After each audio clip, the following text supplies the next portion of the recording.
Hi everyone. First, I want to say that with the crossover youth practice model, I really liked it. I really like the idea of it. I think it is something that you would see more of a pro with utilizing than a con. Um, but in saying that, of course, there can be some issues. So, mainly the issues I would see with the crossover youth practice model would be issues with either the child welfare side and the juvenile justice side having issues in understanding the model and how to collaborate and work together. Um, Along with that, child welfare workers are overworked already.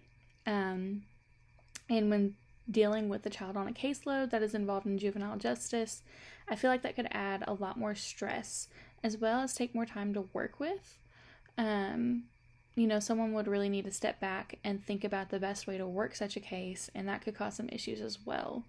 The other issue would be that of one, you know, child welfare, you're looking at more rehabilitative, and juvenile justice is more punitive traditionally when looking at working with children. So I think that's something that really needs to be considered as well.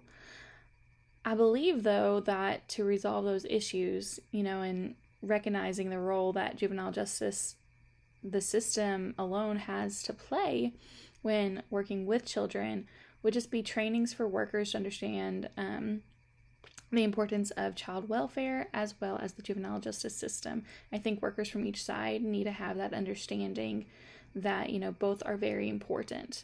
Child welfare workers, like I said before, they have to work a caseload that's pretty large most of the time. They're overworked, they're overwhelmed. So if they're having to work a case that involves a child that is in the juvenile justice system, they may need more time or less of a caseload. I think also maybe having a certain child welfare worker at an agency, work only cases that involve children that are in child welfare and the juvenile justice system could be beneficial, or having a few workers that only work those cases could help.